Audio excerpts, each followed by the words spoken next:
Hello and welcome to We Got a podcast about Dragon Ball from A to Z, from Earth to Namek to Sadala. We cover it all. My name's Randy. And I'm tolerant, Sean. Actually, the truth is, I'm a man, Doug. And I'm Ken Namazu. Oh my God, I love you guys. I almost did that, Ken. We're the world's strongest under the heavens trio de dangers here every other week to talk your ear off about fights, goofs, and everything else in the Dragon Ball cosmos. Doug, how you doing, man?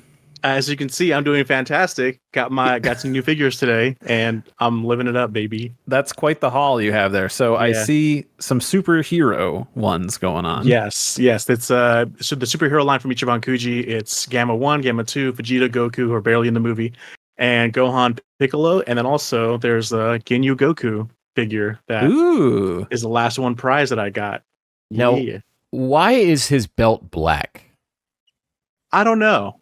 But it is. It just is. It's not the same color as his gi, like the blue in there. It's just totally black. I don't know. Generally, and if I'm wrong, let us know in the comments and engage with the show. But I do believe that generally it's his waistband and his wristbands are the same color. Well, let's remember that maybe his belt is actually manga colors. Just his belt? Just his belt. I mean, I like it. It's sick. And, maybe it's like because he's evil Goku, so he's got a black belt. The original Goku black, if you will. Maybe. I never noticed that.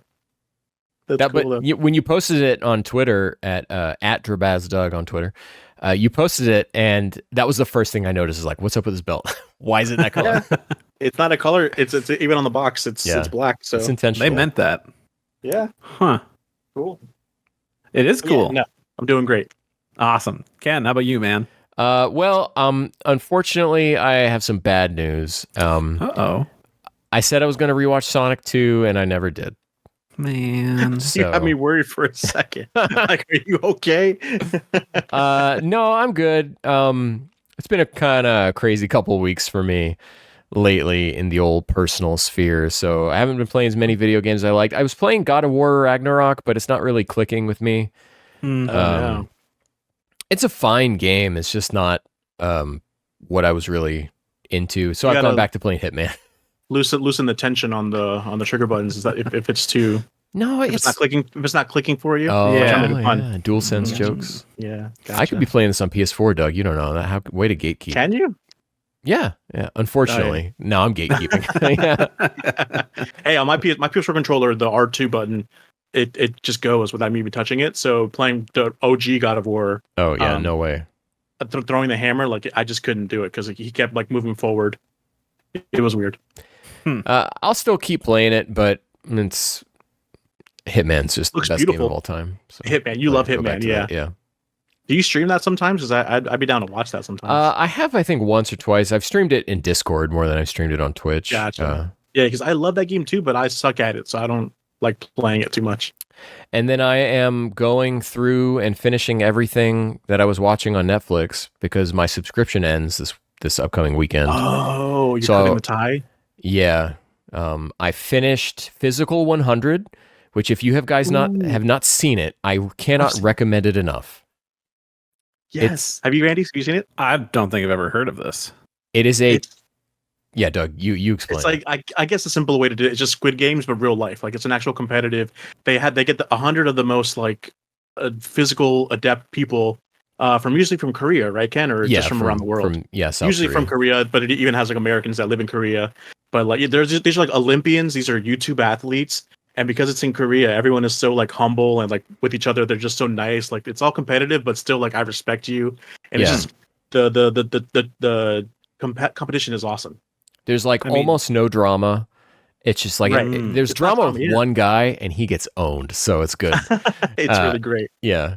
So it's Great British Bake Off, but physical competition. Like that's the vibes.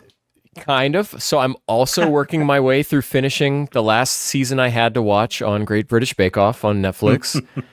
My wife and I really love that show. Paul Hollywood. Maybe I should start watching that. Like it I keep hearing everyone says it's great, so maybe I'll put it on my list. Yeah. I'm the weirdo who has not watched the British one. I just watched the Canadian one. Oh. But well, they have the American one that they brought back on Roku. I don't like them. Americans. Are they still What? called the Great British Bake Off? It's now the Great American. Well, they call it the Baking Show here because Bake Off is a trademark owned by Pillsbury, I think. So they can't call it that here, but they have the Great American Baking Show, which is on Roku, and it's still hosted by Paul Hollywood and Prue Leith. But they have Ellie Kemper, and I can't remember the guy's name, but he's from Severance. The They Apple host Show, it, not yeah, instead of Noel Fielding. And then British Bake Off just sounds way better. Like they nailed it with that. The two B's. So that, and then new season of Black Mirror I've been working my way through. So. Oh, I haven't started yet. I keep forgetting that's the thing. I'm just bad at all this. I'm like, never seen Squid Game. Meant to. Never seen Black Mirror. Really, Randy? Okay, well, that's exciting. So you got stuff to watch in the future if you ever want to. Yeah, like Breaking Bad. That's watch that together. Breaking Bad, you still got to give it another honest try because man, that is good TV. I have been giving an honest try to something else that was elusive in my life, which is some Indiana Jones movies. Oh, I had seen was it Raiders of the Lost Ark like 3-4 years ago, and I was like, that's all right, and then I just stopped. But now this time we're doing it, and I watched Raiders again. I'm like, that was all right, and then Temple of Doom, I'm like, that was goofy and gross and strange. So we're just gonna. I don't remember which ones I've seen of those, but they didn't do anything for me because I didn't see them in the 90s when everyone else does for nostalgia. I'm sure it was great for the time, but now looking back on it, like it's like okay, I'd rather play an Uncharted game now. I mean, that's just because it took inspiration from that, but it's things change. My first Indiana Jones movie was actually Kingdom of the Crystal Skull because I worked at the movie theater at the time, and I'm like, I'll see a bunch of stuff, and I went and saw that. I'm like, well, Shia LaBeouf. Yeah, but everybody who was a fan hated it, and I'm like, I've never seen one of these before, and I had a good time. Yeah, that's the whole like Star Trek 2 thing where I never saw the TV show, so I love the what's it called? Zack Snyder. Are they Zack Snyder movies? No, James. Now one it's of the Contagious. famous directors. God damn it, I can't remember it either. Abrams. There we go. Yeah. That guy. But yeah, how else you doing, Randy? Anything new? Well, see, Ken was supposed to watch Sonic 2 because I rewatched the Mario movie. Not because, I mean, it just happened. I was just saying, you guys have a pact that I forgot about? No. Otherwise, it's been weird. I've been trying to get into playing something here and there, but like, I'm just getting excited for Final Fantasy 16. I actually just took the day off for it to come out, so that's gonna be great. That's I love doing that. I haven't done it yet, but I love doing that. Never done it before, but I loved it. I love the idea. Right.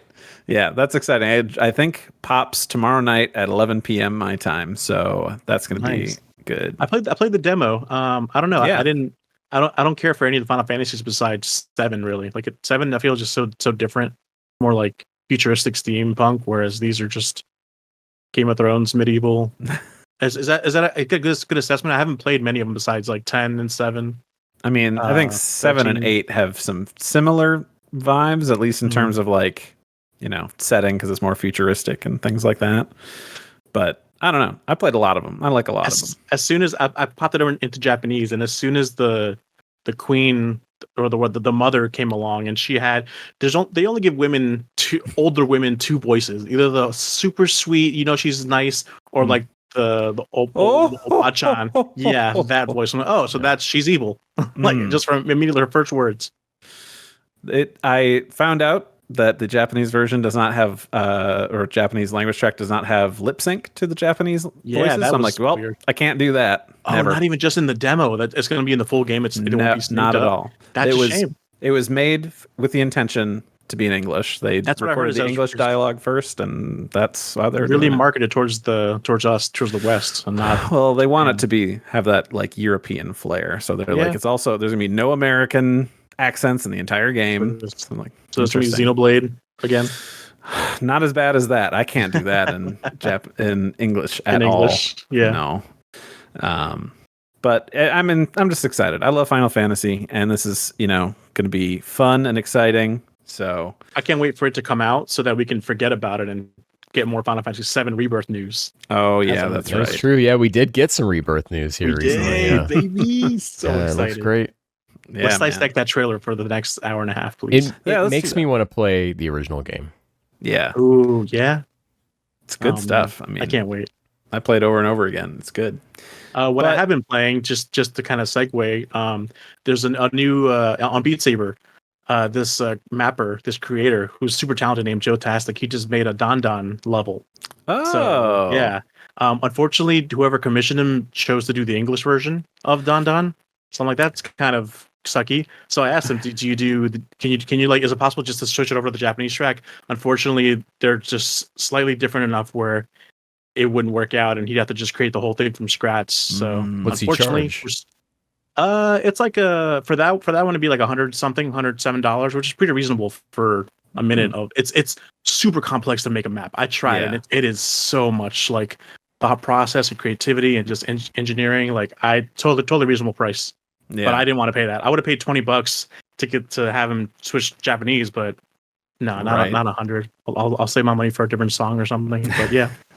It exists out there, and he's a very talented creator on Beat Saber for maps like that, so I'm excited to play it.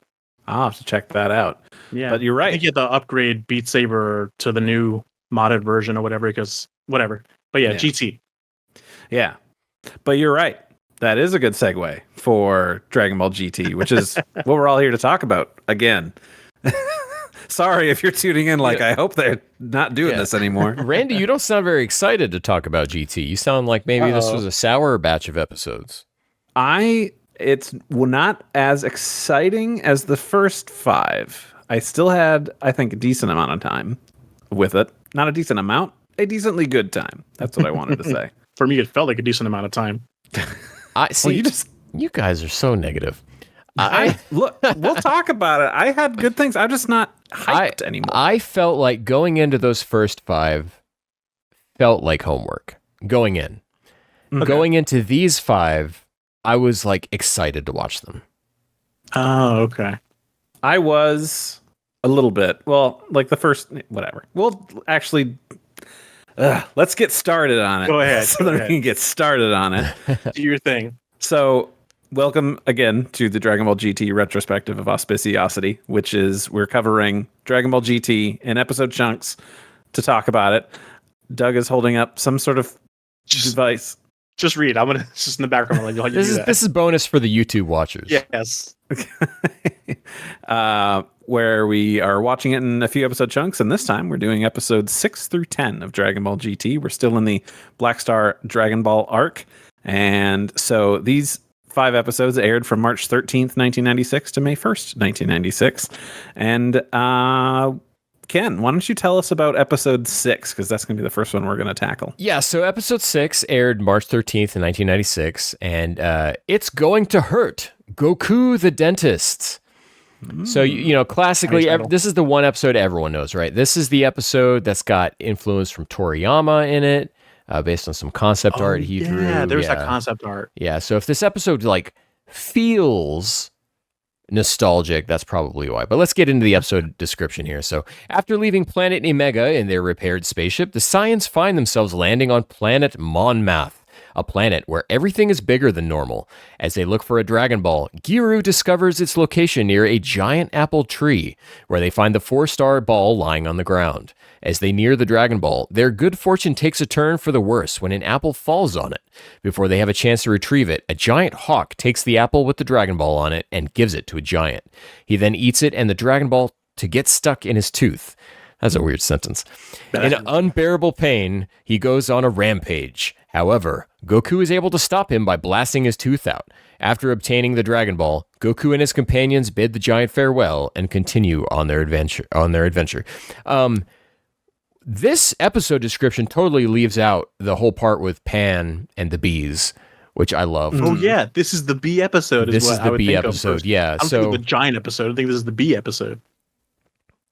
This is a great episode. Also, the description is like the giant goes on a rampage. Like I don't feel like that's justifiable. He was in pain. He wasn't rampaging. He just looks like he's rampaging because he's huge compared to Goku in them. But he's just like ow. So as there were some things, as Randy has specified or talked about before, you know, we're taking these episode summaries from the Kanzenshu wiki, which is yet to be released. These episode summaries only go up through episode 9. So once the official Kanzenshu website goes through 9. Okay. The wiki goes through 10. Okay, so starting next week, if we have issues with these episode summaries, you know who to blame. They're going to be All Randy's. us. Yeah. We got pods. Yeah. So I wanted to bring up like that this episode just in general feels very fun because it's just kind of like the, I don't know, kind of quintessential episodic like hunt for the Dragon Balls, where it's like we found it, we've got a thing to do, and we're gonna end up with it at the end. And This just is- like This is really, there are 2 standalone episodes of GT. There's this one and the Tenkaichi Budokai episode later down the line. Everything else is linked to another episode in one way or another. yeah. Shouldn't it be that way, where everything is linked together? You mean story-wise? Doug, it should be. Now let's take a look at Dragon Ball Super, in which every episode feels like a self-contained story. No, yeah, it's I like it because there's not a whole lot of episodes in GT like this one. Yeah. Well, I heard that actually they had the producers. They actually had like 26 episode ideas for this, but they could tell by episode 3 that it was just like this isn't going to work out. So they just immediately stopped it and then went on to like the baby stuff and the loot stuff and all that kind of stuff. Yeah, where it's kind of like it's slow getting these Dragon Balls. I mean, Well, it is like only- adventures. Like Yeah. Randy said, I couldn't agree more. Where like this is a fun contained episode where Dragon Ball's there. They find it. They have 2 adventures. There's the A plot and the B plot with Pan and the bees, and then the giant. And yeah, it feels fun. It's when it starts doing like, oh, to be continued. What's gonna happen with like the twirly mustache guy? That I was like, oh, I'm so done with this. See, sticking to this though, the bee stuff I don't really recall when I'm thinking back on like what happened in this episode. It is mostly the giant stuff. Okay. Like my notes here from the first part is just Pan is officially messed up if she finds Bugs cute because she's dressed up cute, like dude. as a bee. It's anime cute. It was compared to larva. She was expecting little disgusting larvae to Okay. come out those eggs. I think But yeah. tarantulas are adorable. You would. They are. Like, I'm not like over here being like, oh, an ant. No, get that guy out. Oh, a mosquito. No, get that guy out of here. I think No, tarantulas are cute. Fuzzy bugs are cute. Moths? Fuzzy bugs. You don't like a moth? That's not in your closet? no. Not over a butterfly. Well, yeah, but a butterfly, there you go. That's a cute bug. Yeah. Yeah. Nah, man. Bees they are got cute. long, spindly legs. They got, I don't know. They move weird. I don't like it. Randy, They're if you... Bees make the world go round, literally. If we Yeah, lose man. bees, that's it. So you need to We're show done. some As a respect. society, Counting we're down the done. days. There are 2 reasons why I think of this episode as the bee episode as opposed to the giant episode. Is because in Dragon Ball Dokkan Battle, there's a bee pan Yeah. card, and also there's a bee pan figure that I missed out on that I regret. That it exists out there, but it sold out super quick for some reason. I guess because they don't sell many girl figures of Dragon Ball anymore. Probably so- didn't produce a lot. No, but yeah, it's because of figures that I know this episode. My other, No, go ahead. No, you go ahead. no, you. You did. Oh, my God. Okay, I'll go. I'll go. Oh, you go ahead. The episode starts, and I just wanted to point out how funny it was that it still feels like a video game to me, or like a video game plot. Whereas in the very beginning, Pan sees a bee, or she dresses up as a bee, and then like goes off, and then Goku's like, "Don't worry about her. She's fine. Whatever. We'll go off on our own thing." I like it because it feels as if because Gyro was just introduced like to the party.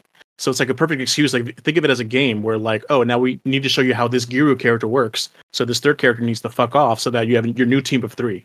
I thought that was cool. That's all I wanted to say about that. But Swapping out party members because exactly. Okay. I mean, yeah. I liked there was some interactions here. Like there was one part where I think is it Pan and Trunks that are just like conversing or something, and Goku is just like dancing around with Giru in the back. I wrote and I'm that like, down too because that was so funny. It was so adorable. in the background, and you miss it. It was just so cute. I Yeah. missed it. I didn't. They were watch dancing that. so cutely, like with each other in the background while panning. Yeah, Mhm. it's so great. I was even reading subtitles. I was like, "Aw, this is heartwarming."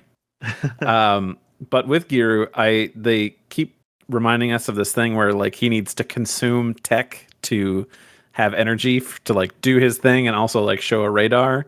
Yeah, And you know what? I like that because it's another one of these things that's slowing things down. Yeah. And, you know, because with later on in Z and stuff, like everybody is so hyper powerful and they've got like a dragon radar that's always going to work. So it's like, it's easy to do anything. And now it's like, okay, we're out here. It's just the 3 of us. Goku is not as strong as he was. And now like our radar is not entirely dependable. Yeah. They So found a good it's- reason to slow them down, like you said. I just wish they were more creative like that for other aspects of like, oh, why isn't Goku super strong? Why can't he take care of this like fucking worm? Like I wish they found more reasons that made sense for that. But yeah, no, I agree. The radar part is great. My favorite part of this episode was the arrow gag. Yes, Yes. I wrote that down The too. red arrow. As they slowly move through the grass to be like they're very tiny, and then it's mostly like the giant eating and doing other stuff. I rolled but- my eyes when I thought it was just gonna be like one clip, but then it kept coming back. So Yeah. I was like, okay, this is great. I think one of my favorite things about this episode, and then even the ones that we're going to get to in a little bit, is just like the scale of what's happening. And by that, I mean like how involved the action gets and what all has to be drawn in detail for these events. You know, because to compare things to Super, it's like Super is a flat show. And here I feel like the way everything's directed and the way that we're moving, and like the whole part in a future episode where they're like in those caves, and in this one they're like going through all these trees, and then there's a whole stuff with Pan. They have to have a whole like setting for the beehive that she's in. It's just like everything is so involved and well designed and detailed. Okay. And it's just so refreshing to be in this like variety of environments Yeah. Before it gets all metallic and chrome, and that's it. for a streak of episodes. Yeah. Yeah. But like versus Super, where it's like, all right, we're either somewhere in West City or Oh yeah, a forest or mountains. the Tournament of Power stage, which is so amazing to look at all the time. I do feel that where the characters are starting to shift a little bit. And I feel like there's a line that when Goku says about Trunks, he says, Trunks is as big a worrywart as ever. And I feel like, we're pushing, this is starting to feel like we're moving into future Trunks territory. Like does- this is not the same Trunks, but Yeah. And then, and I, because I was just talking last episode about how I felt like this was almost a sensible, I could see how we're getting from that Trunks to this Trunks. So I found that line a little bit strange. I don't feel like in the later episodes they necessarily continued on with that way. But here with Pan especially, I feel like we're going into just Bulma territory. There's a line in this episode where Pan says something about like, remember there's a lady on board or something like that. And yes. I'm like, She that's says a that- Bulma line. She says Yeah. that. Well, no, I feel like it's a Pan line now because she says it like 5 times in the span of these few episodes. She says it a lot. Well, but I Any mean, chance she gets to. that's something that like very early Hunt for the Dragon Balls Bulma would have said. Right. And Yeah. I think it's just a misogynistic thing again of Japan showing its times where it's just like there's a lady, so you got to be don't crash the ship. There's a lady on board. I'm like, what is that correlation? I don't. But whatever. I think in this episode and in the next 4 that we're going to get into, I think that like you could swap out the events, make it not be in space, put it on Earth somehow, and then like replace line for line with these characters. Obviously, Bulma wouldn't be calling Goku her grandfather, but you could have Pan be Bulma and you could have Trunks be Yamcha, and it would be like Same almost perfect. Yeah. Yeah. Unfortunately, yeah. I don't know. This just thinking about this episode as a whole, it's just kind of fun. It's I liked, I don't know, everything about it. Like you said, the scale of things, how everything feels fresh and new. This is coming off of the Boo arc which took place over the course of like 2 days. 2 And days. It's like we had the tournament, and then it was just like fighting Boo nonstop in like 2 places, like in a rocky place and up in the Kami's place. So like, this is just fun and exciting to see something new. Yeah. I don't was- like how detailed the cavity was drawn. Oh, in yeah. the tooth. Oh, yeah, dude. Yeah. I was like, no, I don't want to look. Didn't like it. Yeah. It wasn't like typical cartoon cavity. It was just like it was a. It wasn't detail. Ren and Stimpy level zoom in, take a look how Yeah. gross this is, but it was like enough where I'm like, I don't want to look at it. Like, please stop showing that to me. And this is the first of many times where Goku uses his Kamehameha as a fixed call for everything. Like, I'm just gonna blast this out of his mouth, which does what? I wish we could see what he did because it takes the tooth out intact, just out of his mouth. Like, That's how what? strong giant teeth are. I guess so. I like it. The way that Goku uses it as like a tool almost. And like in an episode we're going to get to later, it's clearly the Kamehameha, but I don't think he calls it out by name. But it's just like using the ability to shoot a ki blast in interesting ways and not just to kill someone. Yeah, super. I mean, but they're not new. Each one has been shown before in the series. But yeah, I wanted to point out when it was unsettling when Trunks finds the actual Queen Bee and that she's actually like human size. Were you guys unsettled by the way it looked too, or is that just me? Honestly, I don't even recall. You don't remember? Like the Queen Bee, and like she's like as tall as Trunks, and Trunks has her on his back and carrying her. I had a headcanon where like that. Why is the Queen Bee out here, like and caught by this like huge spider? I made a note just says Queen Bee equals Jasmine from Aladdin. I think she went off on her own. She wanted to get away from all the riches because Pan was getting annoyed of all the bees too. So I was like, oh, it makes sense that this queen wanted to, just a little random tangent from the story that I included in there. I like that. I like that a lot. Do you guys have anything else you want to talk about episode 6 before we move on? No, I thought it was fine. It was very serviceable. I could have a few more episodes of this kind of stuff. Well, unfortunately, that's not what you get, Doug, and I know that you were not excited about it. So I'm going to let you read episode 7's synopsis here. Sure, I can do that. Episode 7. Beloved honey, Trunks is betrothed. Goku, Pan, and Trunks land on a peaceful planet called Calvo. But as they wander around the villages, they notice that it's too quiet. When they start investigating, they discover that a giant monster named Zunama has been terrorizing the villages with his ability to cause earthquakes by shaking his whiskers. To make things worse, Zunama demands that he be given a bride from one of the villages.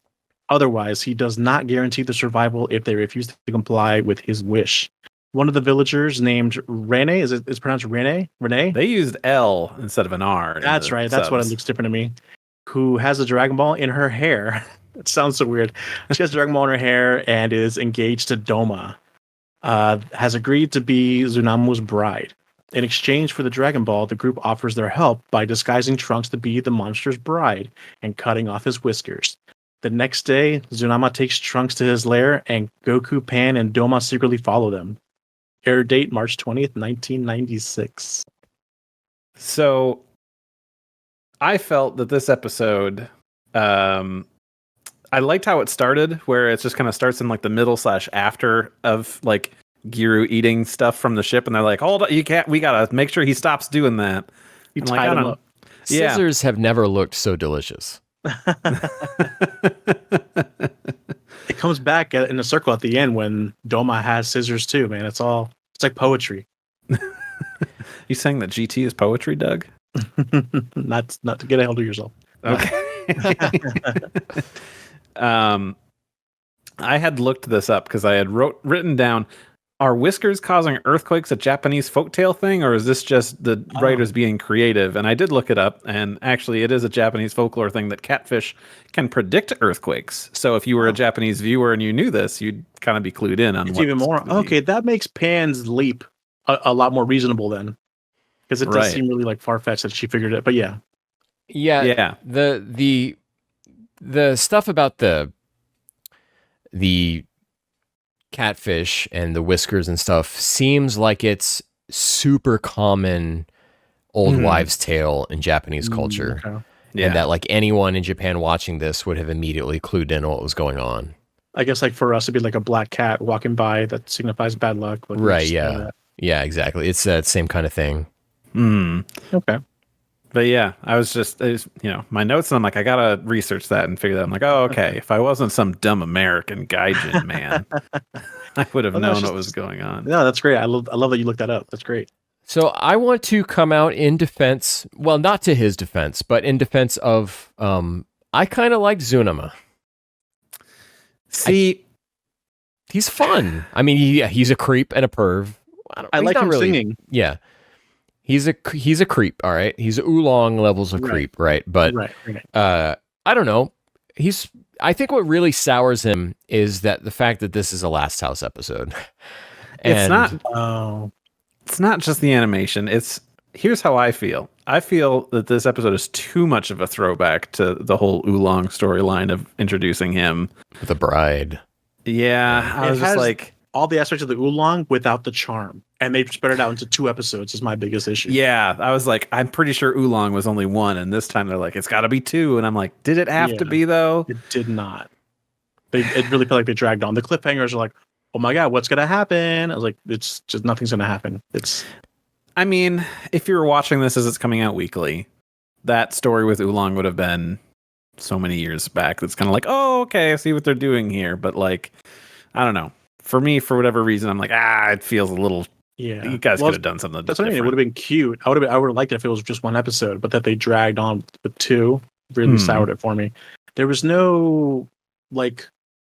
As the viewer, there's no clues as to with that cliffhanger. There's no clues as to like, oh, maybe Trunks can do this or do that. No, it's just like, he said, come closer. What's gonna happen? It's like, I don't care. Like you didn't engage the audience enough for that.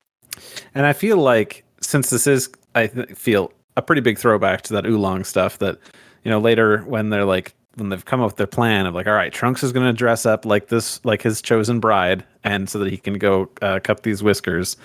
They're like, let's dress him up like a woman. I'm like, I don't think Goku at all mentioned like, you know what? I did this before. Like, this is a thing that happened. I don't blame him. I dressed up as a girl. Remembering that though, like that was so long for him and so insignificant that I thought about that too, Randy, but I thought immediately like, I don't blame him for not remembering. Okay. So, yeah, he's in his 50s now. And that was like when he was 12 or 13.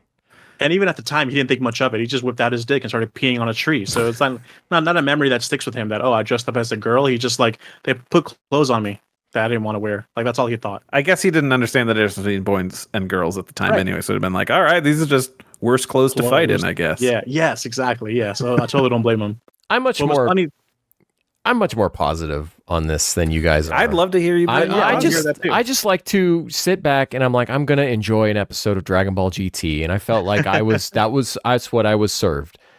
Okay, it was just that was my mentality for the last episode, but this one, I like sitting here with these characters. I like the little jokes or the Pan trying to get Goku to do it, but then it's like, no, that doesn't make sense because whoever does it needs to look more like this other person, like the Lanny girl. Yeah. If you want me to get negative, guys, all right, I'll get negative. All right. I don't want you to. I like some positivity here. Get owned. He's got a list. All right, here we go. All right. My biggest complaint with this episode is that is not how you lay out the stars on a 6-star Dragon Ball. Oh, yeah. You lay them out like chevrons. Wow. You do not lay them out straight nitpickies. in a circle. Yeah. Straight, And they do it for this episode and the next episode. But in the episode after that, they correct it. They do. So they're aware of it. I was lasered in on that, Doug. It was so funny how the 3 of them run up to this woman, and out of context, they don't know that they're looking at the Dragon Ball. For all they know, they're running up there looking at her breast and just like, oh, and then that's it. Because not everyone has got their minds in the gutters. The ball is right there next to her breast, and they don't know anything else. It's so you're saying my eyes are up here. A lady wearing a nice fancy necklace, and you go run up and that she's gonna think something else. There's a group of people that are pushing through the crowd just to come and see you. What has happened to society, guys? Damn society. Let's get political for a bit. Hey, with the sake thing, when they're prepping the sake to take to Zunama, Goku is like licking his lips at that. Oh, is he? Does Goku like alcohol? We know he thinks beer is too bitter. Right. So like, what? Because I must have missed it. Did he licked his lips and he was like, "Oh, is that good?" What did he say? Because the woman was like, "Aren't you a little too young to enjoy that or talk about that?" He says something like, "Is that good sake or something along that lines?" But it's like, maybe is it just because it's something that can be ingested that he's licking his lips, or does he have experience with sake? I would think he has the occasional, sake or whatever. I mean, he's an adult, and it's just like the Chi-Chi, I'm sure, brings stuff, and he's like, "Let me try that. That's good." Trying to think of it. Yeah, any I'm trying time to think.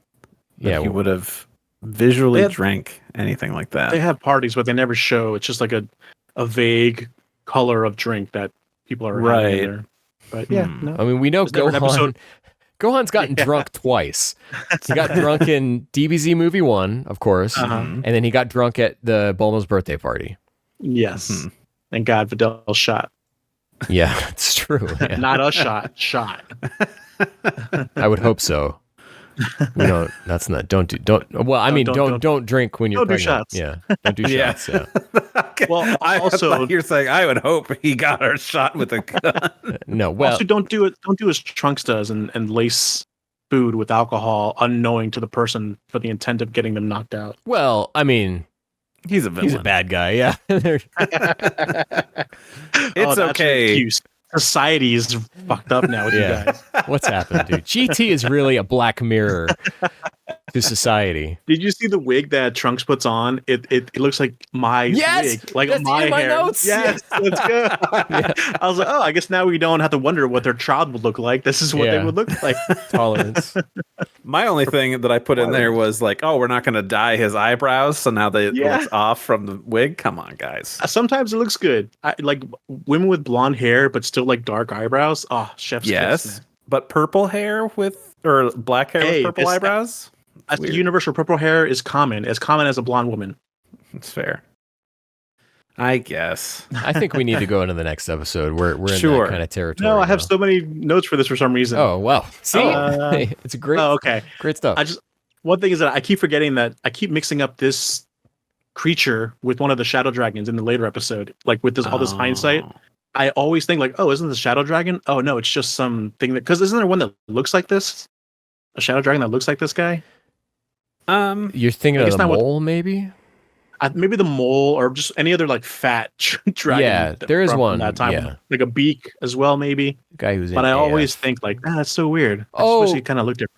Yeah, I know what you're thinking of. Yeah, he does have a beak, and he can do Yeah. like reverse kamehamehas and stuff. Yeah, we'll get to Yeah. that. We'll get to that. There was one point in this episode, Giru has not spoken the entire episode, but the one shot we see him at the near the end when Trunks is pointing at him like, don't be so bad or whatever, and Giru is right next to him also just pointing. Oh, yeah, I did notice that he's on his shoulder. Because he Yeah. doesn't- yes, he's just pointing. He hasn't said anything. I wish Giru was a silent character the entire series, and because I would love him just like his dance poses when he lands. Yep. But he ruins it when he starts talking. But I just loved that. Did you guys watch Garfield and Friends when you were a kid?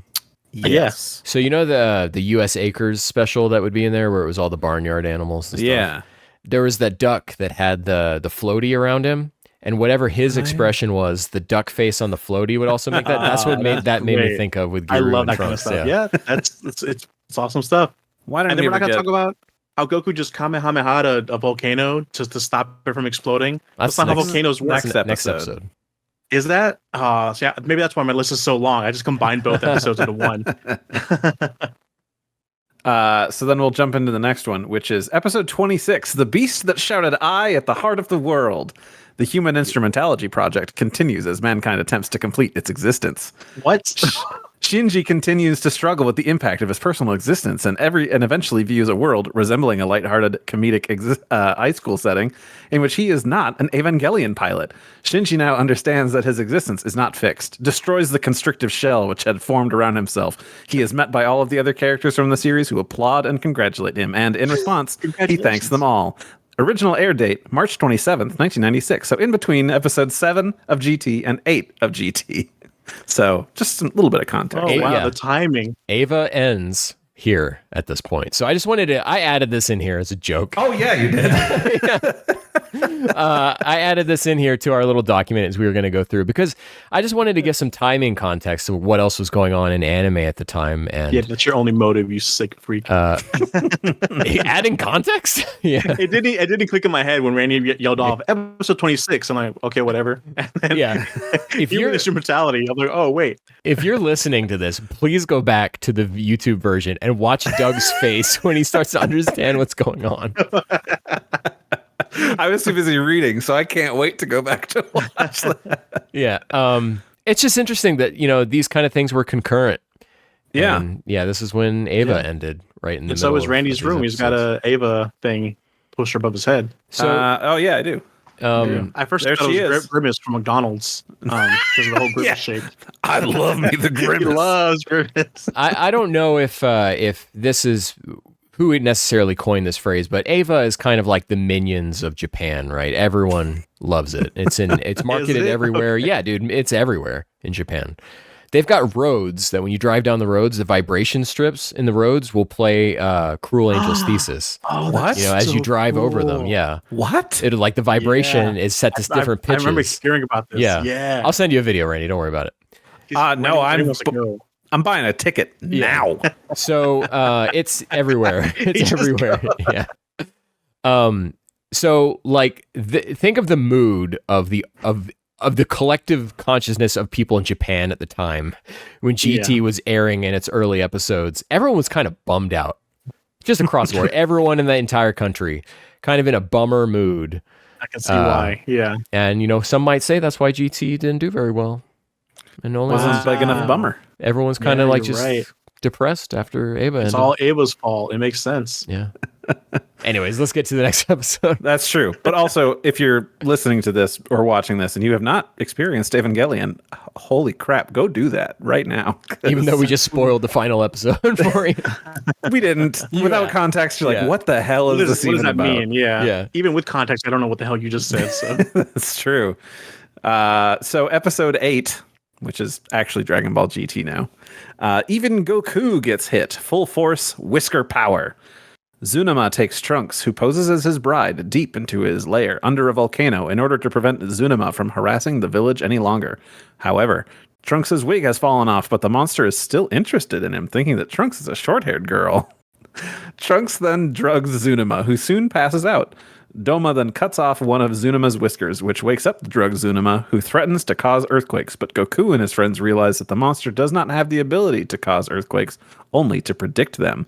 Then, all of a sudden, a volcanic eruption occurs, and Goku uses a Kamehameha to propel them out of the tunnel. He then fires another Kamehameha to destroy the volcano and stop the eruption, saving the village. Lane gives them the 6-star Dragon Ball, but out of nowhere, a mysterious stranger disguised as a villager takes the ball and flees in his spaceship to outer space. And this aired on April 17th, 1996. Also of note that this GT was off for a few weeks because everyone was recovering from the end of Ava. Yeah.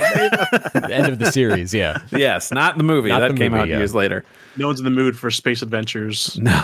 All right, guys, I feel like every episode we need to have, not every episode of GT, but every episode of We Got a Podcast while we're reviewing GT, we need to have the patented We Got a Podcast question of GT. All right, and today's GT question is, I love this. if you take your clothes off because you don't want them to get wet, Was that the only reason, though? do they stay dry if you when you tie them on it top to of your head? Yeah. Then they're perfectly fine.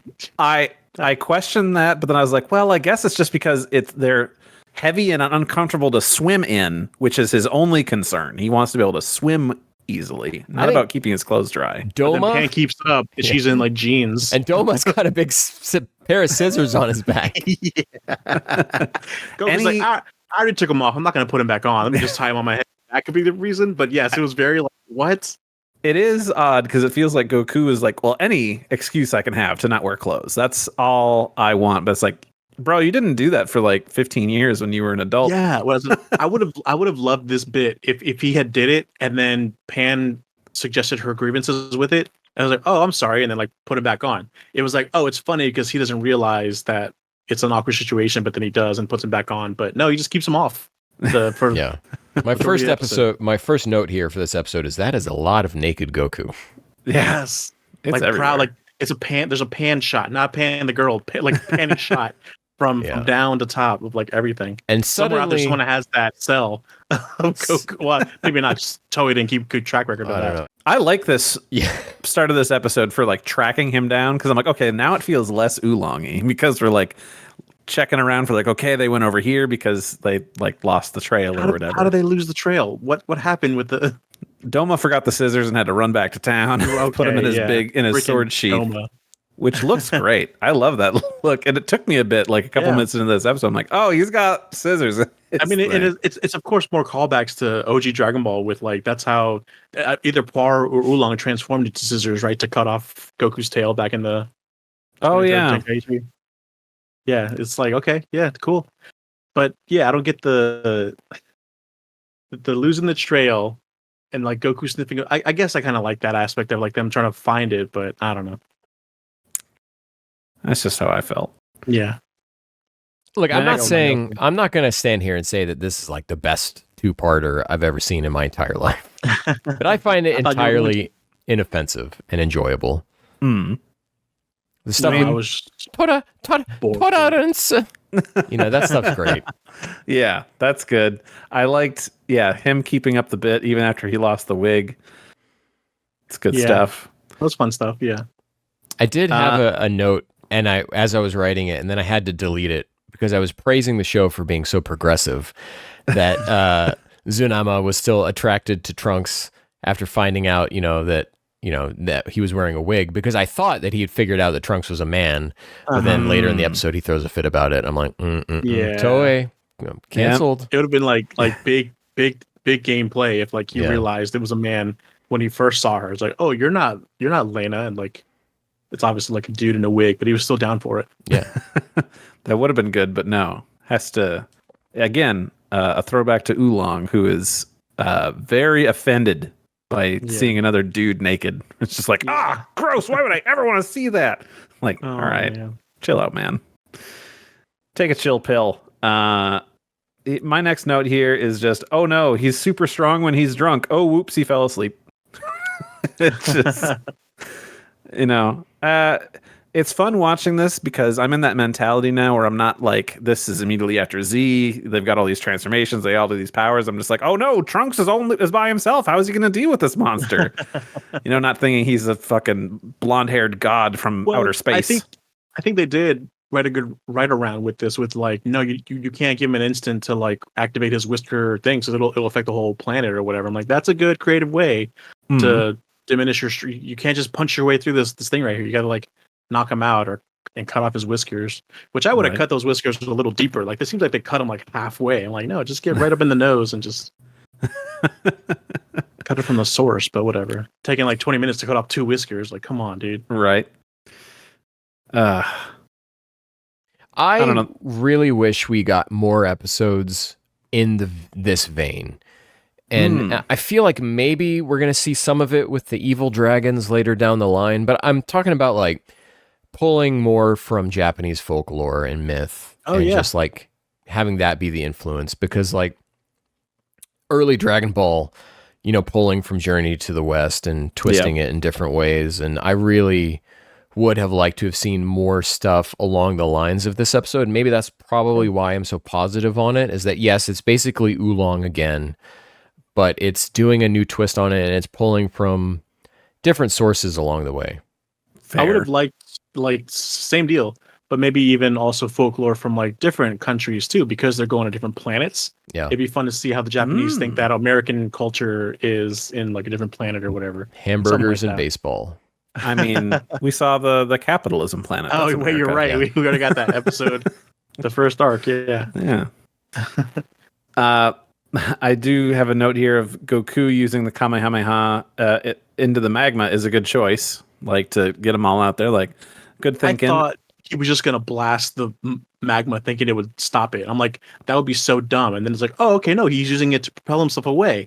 And then 5 seconds later, he does it to blow up the fucking mountain. Which, did nobody here see Z Movie 11? You shoot the water, and that goes and that goes over. Mm-hmm. No, they didn't. Didn't Roshi do that to?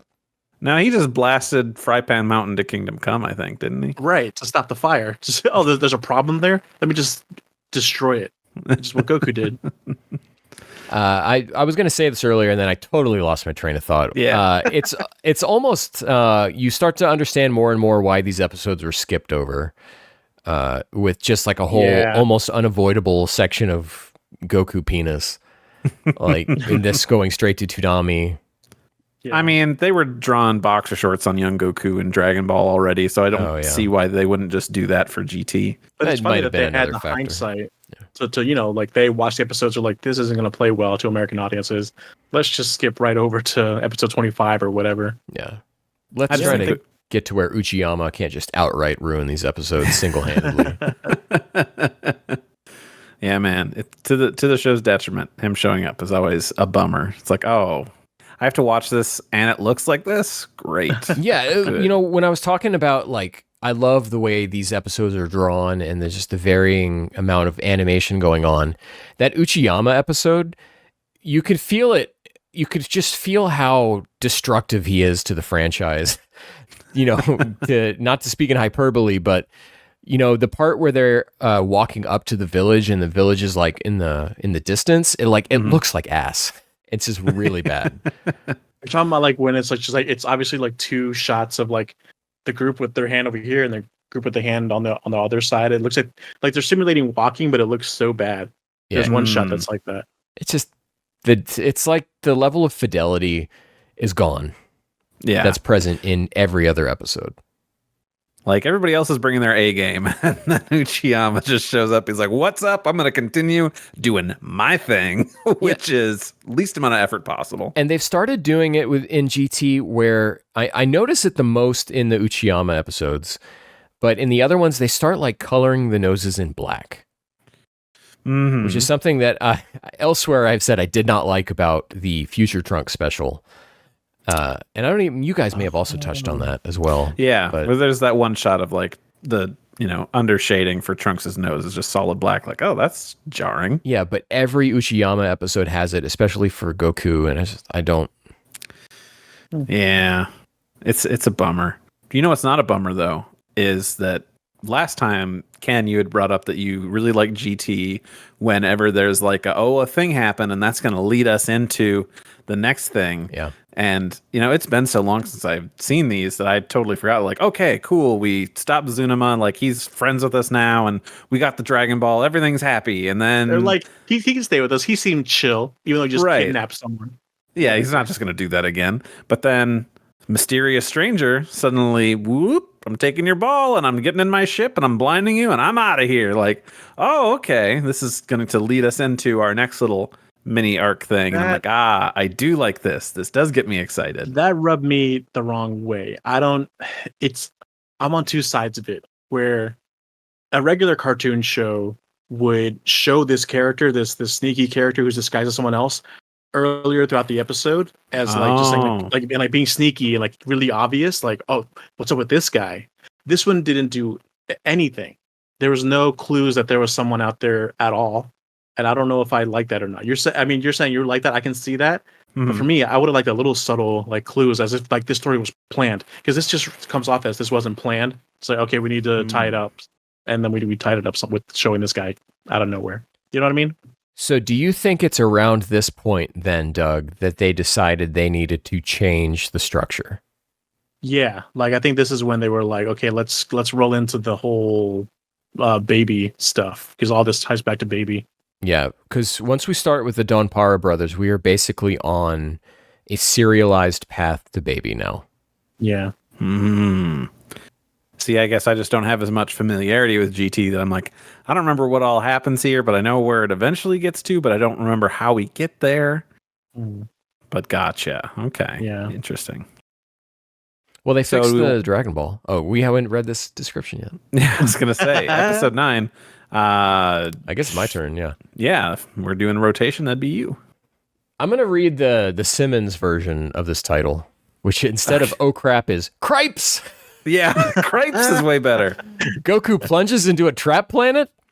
Goku, Trunks, and Pan chase after the three Para brothers, there you go. One of whom has stolen their Dragon Ball. The brothers lead them into a rocky planet whose center is a maze of caves. They escape, leaving Goku, Trunks, and Pan lost in the maze. Upon the brothers' arrival on Planet Lood, they hand over the Dragon Ball to the evil Cardinal Muchimochi, the servant of Lord Lood. The Cardinal is angry with them because he knows that the three had another Dragon Ball aboard their ship. My eyes just like skipped a line. Yeah. And if they do not retrieve it, he will turn them into dolls. The brothers return to the planet where they left Goku and his friends. When they find them, they are being attacked by 4 giant worm monsters called Muma. The Para brothers take the opportunity to sneak onto their ship and try to steal the Dragon Ball. I have a thing that I want to bring up here and now. Which on a podcast? Yes. Is that there's a lot of these episode titles that make it seem like Goku's doing something or like something happens to him, but literally nobody else. So it's like this. It's like Cripes, Goku plunges into a trap planet. Like, oh no, now we like from the episode title, like, okay, something happened to him and now we have to go save him. It's like, no, he's just part of the With group and the everyone whole group else. does that. It's Goku time.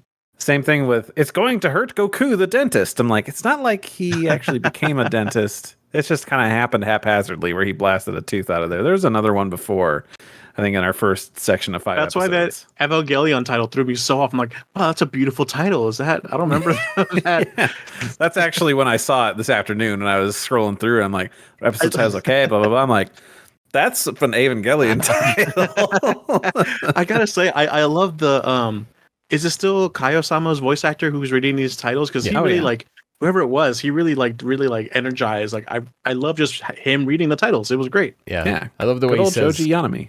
Goku. Yeah. It might have been this episode where like I'm like, oh, that's awesome. All that energy. Right? I'm looking here at my notes here. Spaceship chase. I like that. Like, that's new. That's something that they haven't really done. I like how the spaceship had also like its own personality. You know, like it's like claws were like kind of wiggling about, like it was scared, like it had emotion. Like it was cute. I love those kind of details. It doesn't make any sense, but it's I don't care. I like the conceit of a spaceship chase, and I do like the characterization of the spaceship becoming a character. I don't like all the bank animation used here. Yeah. It's not an animation related thing, but I want to be the first one to say it.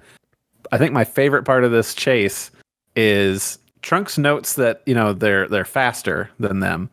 And Trunks bluffs saying that he can make up for their lack of speed with piloting technique. Yeah. And Pan calls him out on it and says that, I thought you said you've never piloted a spaceship before. And he just like shyly says, don't bring that up. That's so young Trunks from the Blue Arc of like, oh no, I got this. It's biotechnology. Like, well, what is that? Oh, I have to explain it now. In my notes, I have now this feels like Blue Arc Trunks. Yeah. Yes. That's good stuff. That's good stuff. There's classic. Multiple times during this chase where I feel like the Power Brothers are like full blast, like speed away, and then Trunks was like, "Oh, we got to catch him," and then shifts the gear to all full blast again, and that happens 5 more times. As there's like extra, you can't push the lever any more further down, Trunks. You're going as fast as you can already go. So whatever. It's in ideas in thought. It's a great idea for the spaceship chase. Execution, too much bank animation, like no explanation for like how he's continually speeding up to max over and over again. Hit it on max again, max level 2. I love when they get to the trap planet and Trunks is like, oh, so this must be their home planet. And it's like, no, it's just some random place they took you to. Just jump into conclusions. Also, Trunks is like, whoa, that ship is really fast.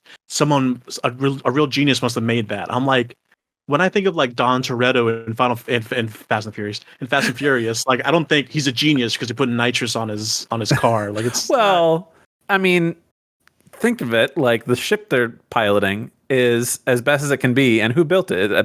Was it Bulma or Dr. Brief who built it? I want to say it was Bulma who built the spaceship. Probably Bulma. This one, Bulma, yeah. So it's like, it was such a weird like line to put in that it's meant for like foreshadowing, but I mean, in a regular story, it would have been like foreshadowing, but in this one, I don't think it was. Right? I think it's kind of a way to compliment his mother because it's like our ship can't go that fast, and like she built this, so like whoever built theirs has to somehow be smarter than my mom, who's incredible. Okay. Maybe, yeah, I like that. So that's how I read into that. I like that. I love how much time we spend with the Par brothers here. Yes, absolutely. Like it's clear they're going to be sticking around for a little bit because of how much time we spend with them.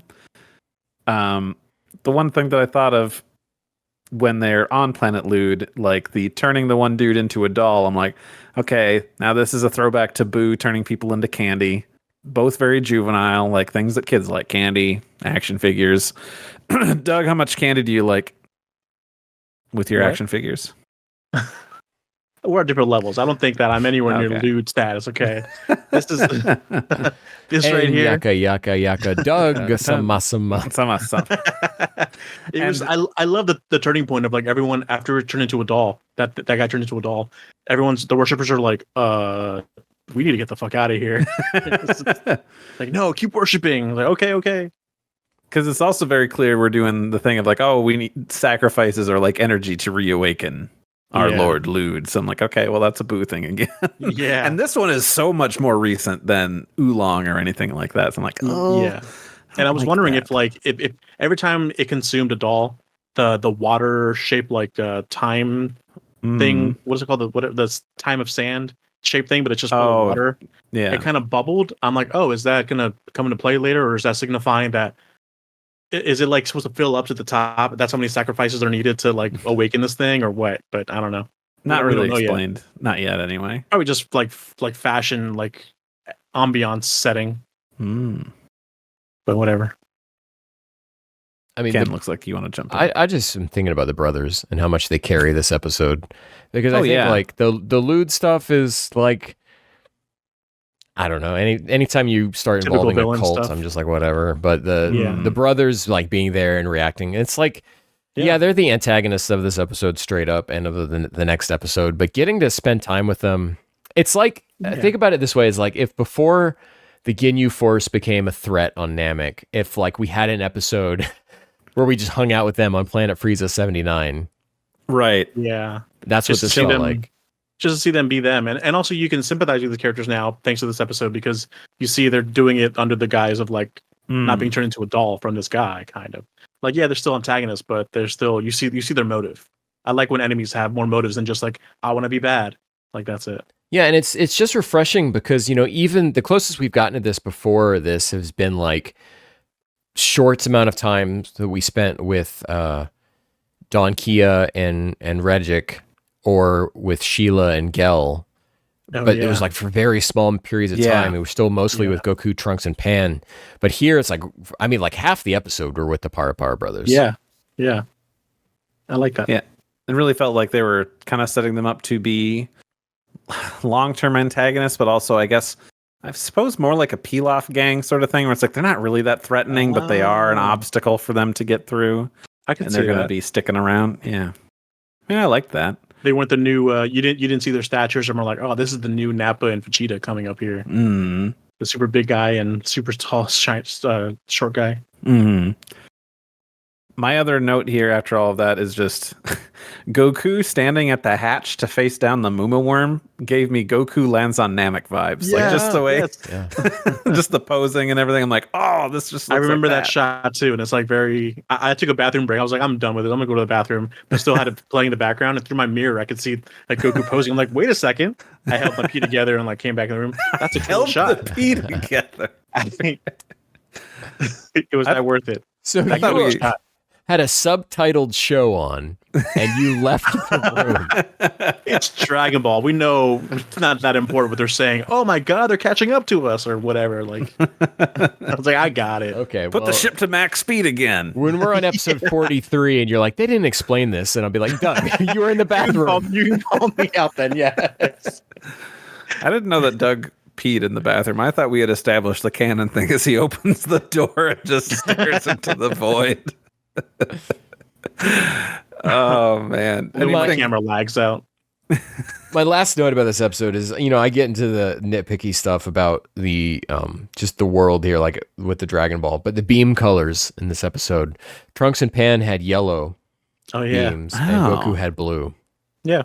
I mean, is that so weird? I mean, I guess. I was like, what's your problem with it? Yellow is reserved for Super Saiyan. But I'm pretty sure Krillin has blasted yellow stuff before. Most beams are yellow, I thought, even like pre Super Saiyan stuff. Like isn't even the Kamehameha technically supposed to be yellow, like in the manga? I know the color was weird on that, and I know specifically like Gohan fired a yellow Kamehameha against Boo's egg, but. Really, I thought the auras were like white for humans, blue for Saiyans. Yes, and then yellow wins Super Saiyan. This isn't make or break for me. Well, you put a note in there, so I just wanted to talk about it to understand where you were coming from, and maybe I forgot something. Because, like, I know that, like, generally the auras and stuff do kind of indicate something. I mean, even Goku and stuff has a white aura when he's not Kaioken or Super Saiyan, and he's not human, but, you know, it's just what it is.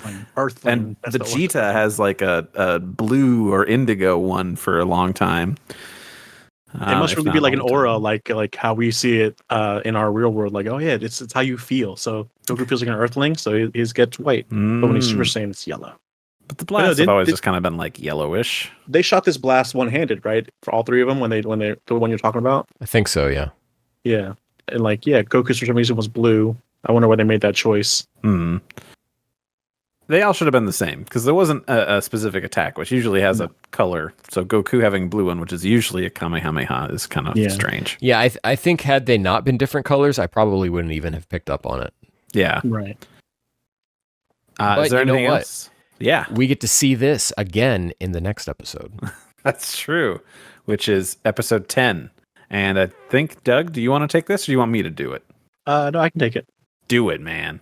Dance attack? No, it's a question. Dance attack? Bon papa. having been trapped inside of May's planet and fighting against a pack of giant flesh-eating worms, the Saiyans exhaust their powers against these Muma worms. The Power Brothers, after having been unable to discover the Dragon Balls inside Goku's spaceship, hide out in the shadows, waiting for the opportunity to attack them with their unique dance attack called Bon Papa, which controls their movement using their stereo. Goku, Pan, and Trunks, after having knocked the break... What? Sorry, I'll read it again. Goku, Pan, and Trunks, after having... Nope, take 3. Goku, Pan, and Trunks, after having knocked the worms unconscious, get trapped by the brothers' dance attack. The trio struggles to attack the Power Brothers, which frees the heroes from the spell. And so they take the opportunity to knock the brothers out. They then search for their stolen Dragon Ball in the brothers' spaceships. Being unable to find it, Trunks gets off the spaceship. However, Pan accidentally launches the spaceship to Planet Lood, separating her and Giru from Trunks and Goku. Doug, I'll say this in your defense. These were not meant to be read on a podcast. These descriptions. I don't think so either. No. Also, it just says Trunks gets off the spaceship, but there's the one time you miss Goku. Goku never got on the spaceship. That's why. Never mind. I thought it was weird that it just says Trunks gets off the spaceship. But yeah, I was like, is that okay? Yeah. And I tried to rewrite that because that was from the wiki, and I'm like, okay, we were 3 words in and we missed one. So I'm like, I'm just gonna so some of this. Beam colors. You know, we reuse the bit with the yellow beams and the blue beam, but then they all fire again, and now Trunks and Pan have white beams, or extremely light yellow ones. But not as definitely not as saturated as in the last episode, and Goku still has blue, so that's consistent. In case you, listener, were really curious about where we were with beam colors, now you know. My first note here is that I'm still liking this show. So far, isn't really acknowledging that like Trunks and Goku could transform and just like wreck shop here. Like besides the Reddict fight where Goku actively transformed into a Super Saiyan. It real feels like Goku's actively punching this worm in the face and nothing is happening to him. And it's like normally if this was Z, they would punch them in the face in base form and like, oh, it's not doing anything. Time to power up and then do it again and then win. Maybe. But this time they're just not doing that. And it makes it really feel like this is kind of old school Dragon Ball without transformations and like power creep and like all that stuff. It's just like we're just slightly stronger people out on an adventure up against these odds. Yeah, they have to be inventive with how they're defeating these guys. And it's so cool and it's so refreshing for, you know, everyone talks about like, oh, Dragon Ball Z is just a series, you know, there's no like martial arts or the fight choreography is just punch harder. And it's like, well, for as far as that idea and that misplaced idea goes for the series, it's like GT pulls it back and is like, no, let's do interesting new ways to do stuff. Let's set limits on these characters and make them But I just wish they gave good reason for those limits. They couldn't come up with a way of setting a good limit. So like, no, this worm's head is as strong as Frieza, apparently. So, well, I mean, I kind of like that we're not dragged down with all of our lore and our previous stuff where we have to like explain it and just be like, dude, just relax and just accept that this is what's happening. It would have been cool if they like had made it from the beginning that Goku isn't as strong as he once was, to the point where we don't even know if he could transform into a Super Saiyan yet. If he just didn't do it against the whatever character a few episodes back ago, we still wouldn't have known. Like, oh, because they don't mention it or nothing, it could just still been a mystery to us.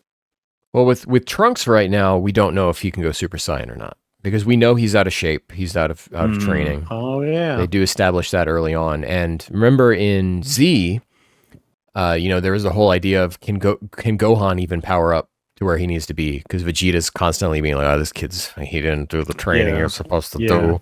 Mm-hmm. And so the idea that a Saiyan out of shape, either has use it or consequences. lose it. Yeah. I'm just thankful for it, so that we don't have, like, thinking from a meta perspective.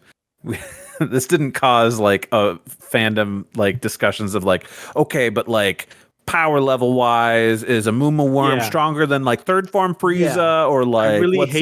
I really hate thinking that way. So that when that does come up, I just tell my brain, nah, shut that part off. Whatever. I wish there was a reason that would make sense to it, but whatever. Just shut your brain off at that point. We need to go check the AOL chat rooms from 1996. That's true. I'm sure the that same happened. arguments exist today out there, so you don't have to look far.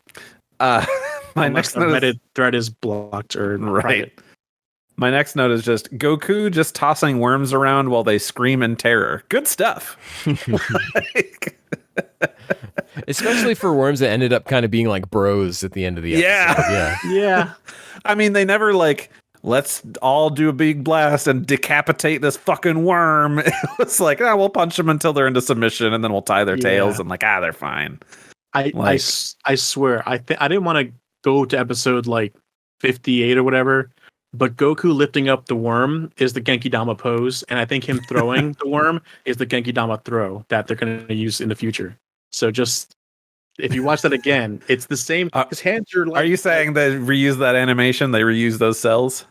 But so early on in the series, like they're like, we're going to eventually have him do the Genki Dama. Just why don't you use that for this worm? Or was it vice versa? We have this thing for the worm. Let's just use it for the Genki Dama. You know what I mean? All throws are a reference to the Genki Dama. But it looks just like it. Like he's holding his hands up. Not like I'm picking up to throw this thing on. It looks like he's doing the Genki Dama pose specifically. I agree. It is the pose. But when he does it later in the series, he's shirtless. So does he do it just that one time? You're right. Does he do it just that one time? It's not just. They didn't just slap the cell from this episode.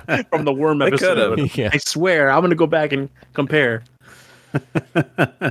A lot of people die in this episode, like straight up die. All I'm remembering the dolls. Oh yeah, and then sacrificed. One of the guys who gets turned into a doll is wearing Frieza armor. Yeah, it looks like it, right? I noticed that. Yeah. But it's like kind of drooped down. Like it's definitely not the same, but it has maybe it's just a design that just works in space. I mean, not in space, but in this universe. I think it is the same. They just changed the colors on it. Really? I don't know. It didn't look that simple. Well, no, because I know what you're talking about, so it's not that similar. I liked doing the para para dance time. I remember watching, I think it was this episode, and I was like looking at their character designs. I'm like, okay, so we've got one of them, like the leader, the bigger one. He's got a different jacket, but the other two have different ones from him, but are the same. I'm like, can't remember. What's the deal with this? And then like when they took them off, I was like, okay, two of them are floodlights, and the other one is the boombox. I'm like, okay, that explains the jacket. I love this. Yeah, as soon as I realized, I'm like, oh, why do I want this now in real life? It's like a karaoke setup. Yeah. Do these guys have figures yet, Doug? Not that I know of. Not especially Ichiban Kuchish or anything, no. But they don't do much shelf, of GT. Right? That's why I have 3 Yijing Zinlongs or whatever. Yeah, so they can all do the dance. I desperately would love a figure like that so long as it plays the song. And this entire time, I've also been kind of like, I really don't like Tokunaga's score. I assume he did this track. This track is great. Yeah. Just the dance. It's so good. They still had the workout undershirts under their arms. Yes. Like as they're working, like a real workout. It's so great. I wrote down best track in this whole last show. Glad I wasn't the only one that was like, yes, I'm loving this. And it's not Dan, you know? I guess with our SH figure arts, we could make our characters do these dance poses, but we need to release those Para Brothers SH figure arts, then we're set. God, that'd be great. That would be.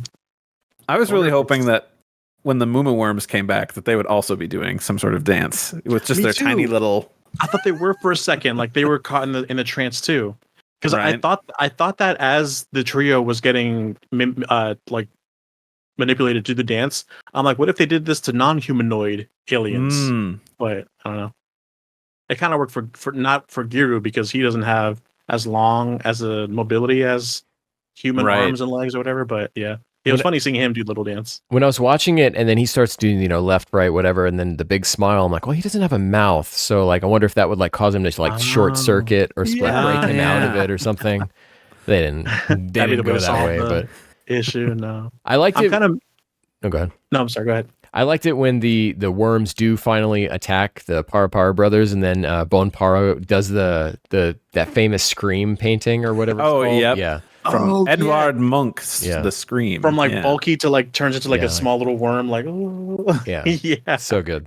Yeah, I was really disappointed that it was so obvious that why didn't Pan ever go like, wow, I'm just glad no one from my school is here to see me do this dance, like something like that. Nothing. Instead, she just says it twice, where it's like, I'm a lady. I don't want to do this tacky dance. Like as she's doing it, and then at the end, it's like, how dare you make a lady do a tacky dance? Like, there's no joke there. It's not. Why are you saying? I think it works better when she delivers the line, Doug. I think.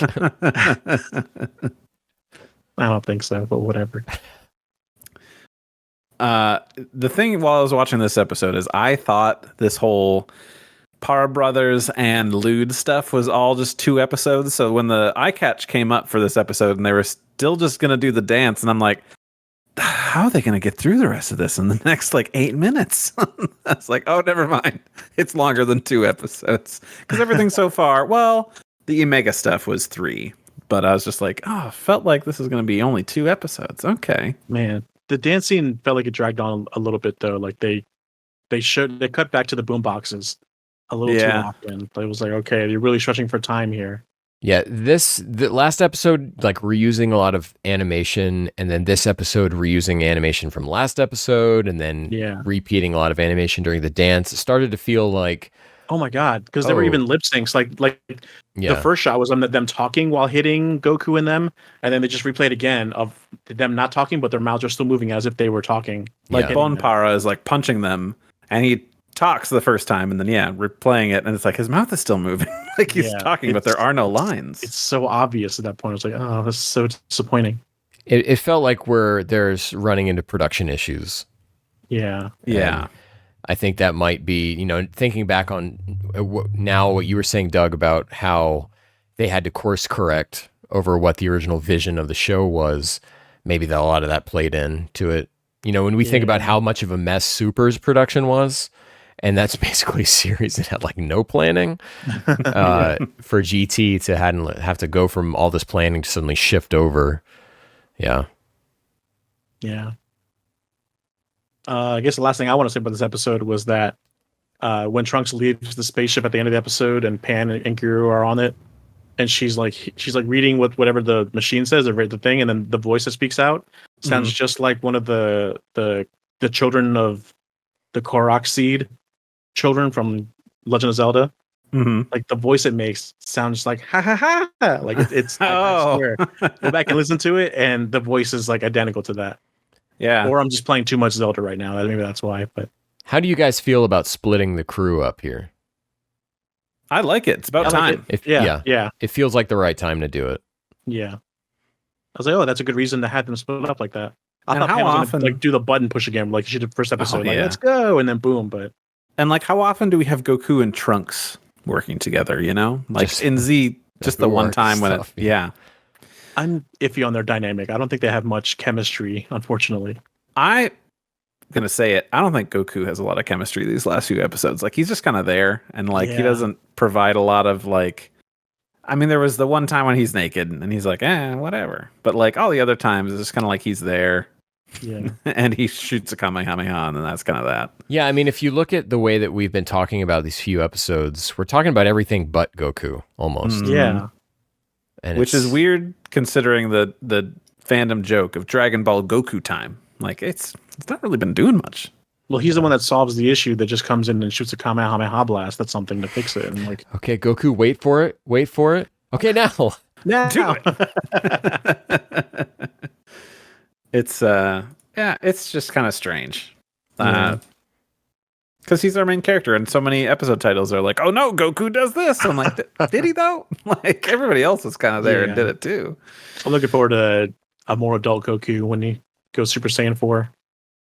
Oh yeah, I'm looking forward to all but- that stuff too, because that's going to be exciting. But also, I'm still liking this sort of adventure stuff, even though I was kind of down on these episodes. Overall, I'm still having a good time. Definitely like rose-colored glasses. Like once we get to the Super Saiyan 4 episodes, I'm gonna be like, oh, these episodes suck. But like now, like, oh, it's in our future. Like I can't wait. I'm in that mentality.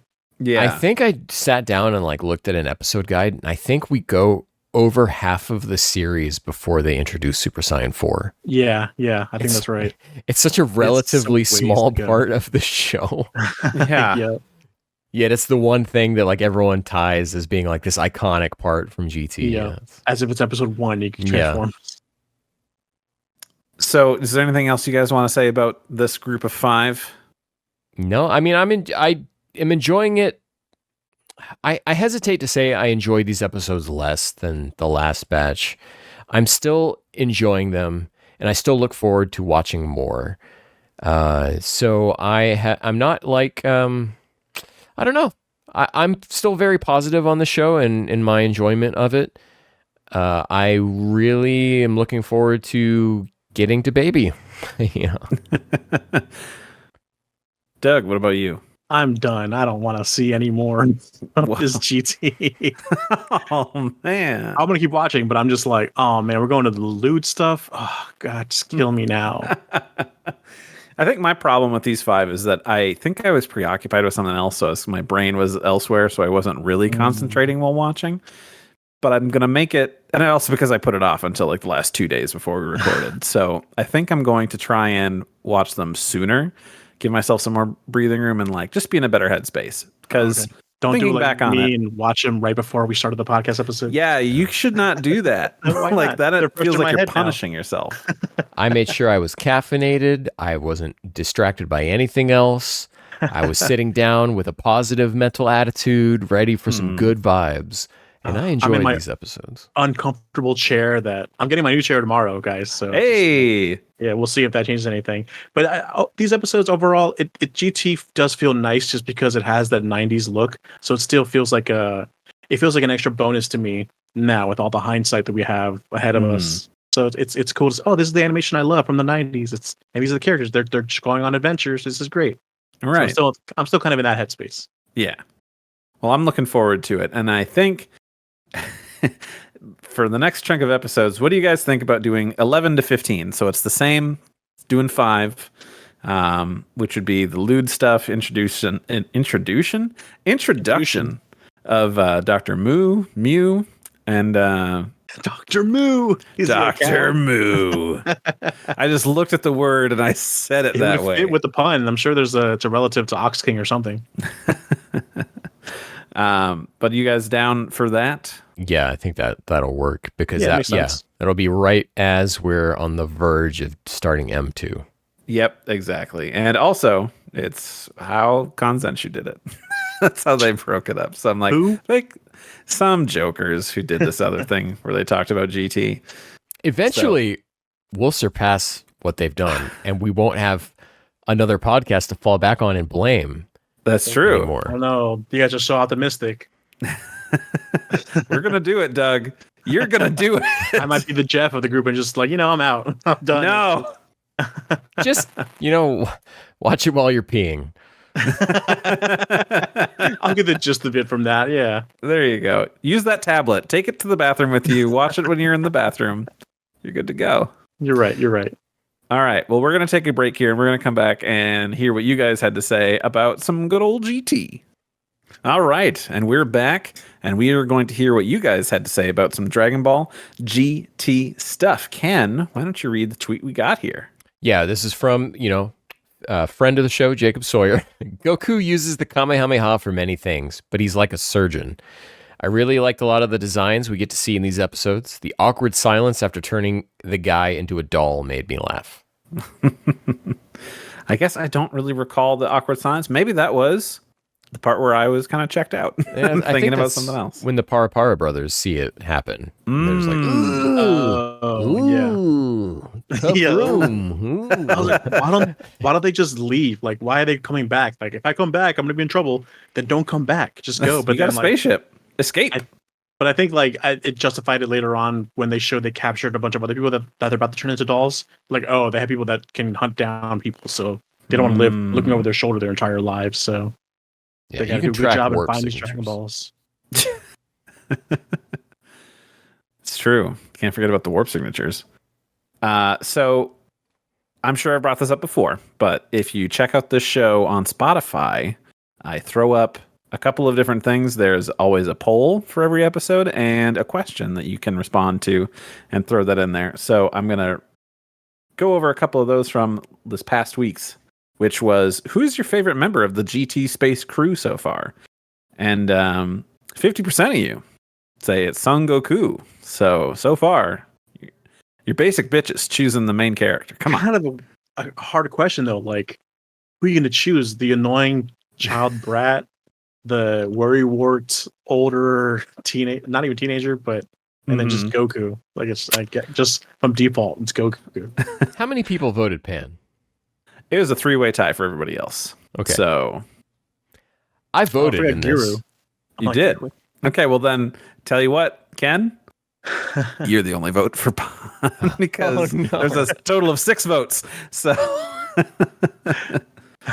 Yep. Well, that was my vote. So that was you. So That's hilarious. I would have probably chosen Pon as well. Otherwise, there's Giru and Trunks. So I would have said Giru. you would have just from his point and his Just from dance his point moves. and his dance and him dancing with Goku in the background. Just him constantly screaming, "Danger! Danger!" Yeah, like he has psychic powers. Yeah. I had also put out the question of what other downgrades do you like to see Goku have from being turned into a kid? And shocker, Jacob Sawyer's here too. He's Hey. everywhere. And we appreciate you. Yeah, absolutely. Yeah. Jacob says seeing him use the Nuibo or Kintoon again would have been great, actually, which isn't a downgrade, but I love that. That's a great upgrade. But what would it be the Kintoon in reason? space would have been wild. Maybe like but he the can't Nuibo- fly. Yeah, maybe like he can't fly. But then how would the Kinton travel with them? Would it be like another companion on the ship? yeah, just sit there. Just hanging there? Giru No. would have flown that off all over the place. I think they would have turned it into a living being like the radar with Giru. Like I don't like that idea. So I feel like that's the only route they could do. But Yeah, bringing but back the Nuibo would have been nice. how great would it be to have a scene where like Pan calls someone an Usunoro or something, and then she's not allowed on the cloud anymore. And You Yeah. can't do that. You I got wonder- cloud canceled, kid. I wonder if I would like it if like the Kinton was just this mystical thing where it could show up anywhere in the universe. I don't know if I would like that or not, because then that would kind of They're just on Mega and just Goku Kintoon, and then cut to Yeah. Earth, and it's just flying around like, oh shit, and it just takes off into I mean, space. I don't, or I guess like the Kinton lives in its own like dragon universe, like the all the Shenrons do that Ken loves so much about AF or whatever. Where like, because you can summon the Dragon Balls anywhere, basically, right? Randomly throwing Ken into the front of a bus. I remember Ken loving. He's like, dude, I fucking orgasmically Yeah, love the idea yeah, of them having you know their what? own realm. yes, it was awesome. There you go. You know what I mean, though. I was too thrown off by that. I wasn't really listening. I was like, what the hell? The Kinto Yes. and Kai, I get you. Yeah. A person named Ha-Man says, okay, I'm biased when I voted for Goku, but some downgrades. Let me think. Maybe less durability and stamina, I guess. But other than that, it was a decent series. I mean, I guess durability would have been good. It's like, can't take a punch as well because he's got a Yeah. weak little boy body. I feel like we do have that. It's just not explicitly like said out loud, but you're supposed to think that, I guess. Just to read into Yeah. it. He gets thrown Yeah. around by those Muma. It's true. Yeah. The fact that he punched the Muma in the face and did nothing, but then later on he takes it and throws it up against the wall, and then the wall makes it so that he's knocked out. I'm like, so the impact of the wall is stronger than Goku's punch? Whatever. Yeah. So Are you guys ready for some trivia?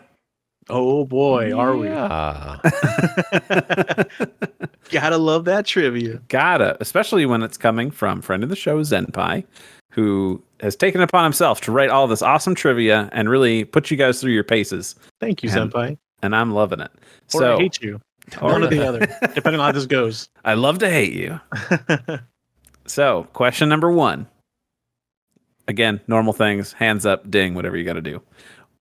One of the 5 episodes you all watched for this specific episode was based entirely on one of the very few pieces of GT concept art drawn by Akira Toriyama himself. Which episode was it? Well, you guys both raise your hands at the exact same time. We explained this earlier already. Yeah. We know it's the giant episode. Yes, correct. Senpai, that's -1 point for you. For you, yeah, exactly. He did include that illustration, and it does look great. So, you both get a point. So, tied up. No. We're 0. We're taking that point away. I would have taken a minute to come up with it had we not mentioned it earlier in the episode, because I did forget about that until Ken brought it up. So this one's going to be fun because it was in our recaps.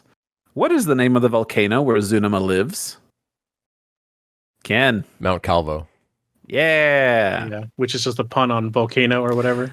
Doug, you get a point for the next question. What is the name pun for Mount Calvo? Yeah. So, take that, Ken. Still tied. I really, honestly would not have gotten that. Oh, really? Yeah. Makes sense. Goku's destruction of Mount Calvo references a prior event from the original manga. Which one is that? We already went over it. -1. Senpai -2. Senpai, yeah. Come on, man. How many stars did the Dragon Ball that got stolen from the trio by the Para brothers have? I mean, Ken. We made a deal Ken, out of I'm it. gonna give it to Ken. It's a 6-star ball, yeah. Right. He knows because he nitpicked it so much. It's like, it's not. The stars laser focused on the it. stars aren't right.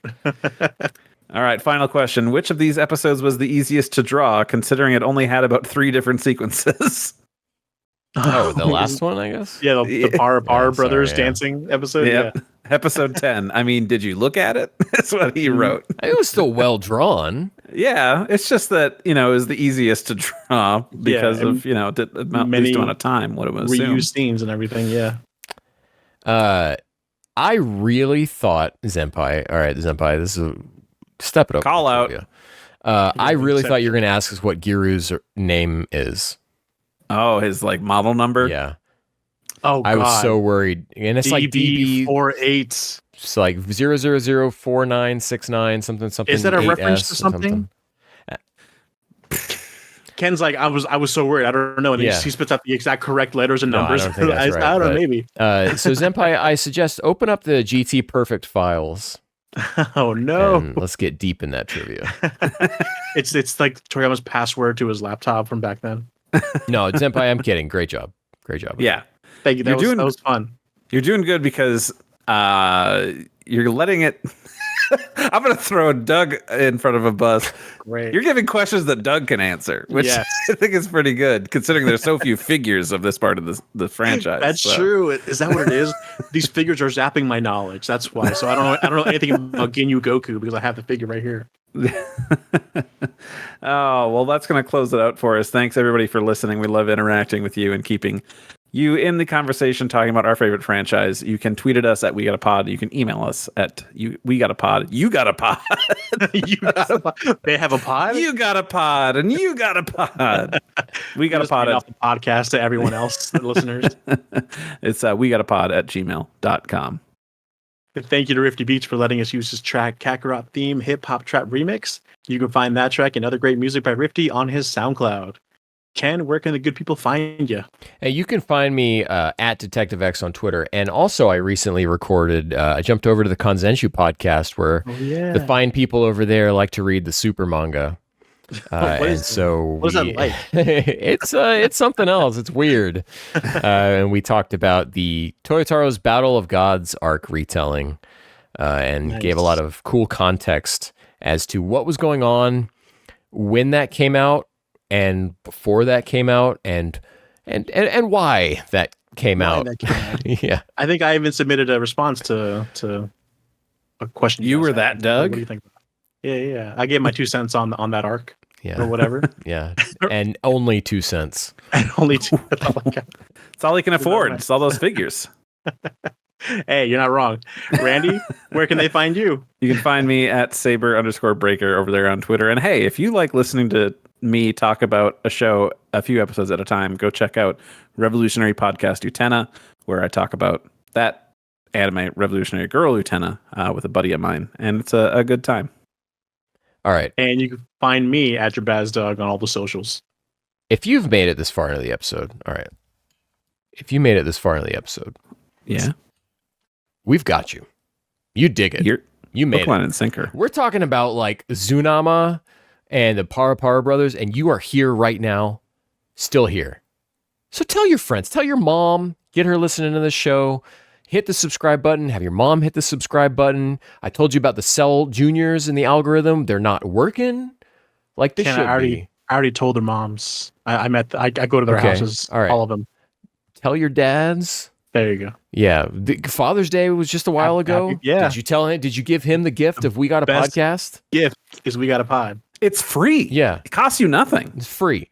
Don't tell him that. Tell him you paid for it. Yeah. So it's premium. Hit subscribe, leave a review. Subscribe. All right. Yes. All right. What was that MTV show? Cribs. Subscribes. Yeah, subscribes. All right. Subscribes. That's our show. All right.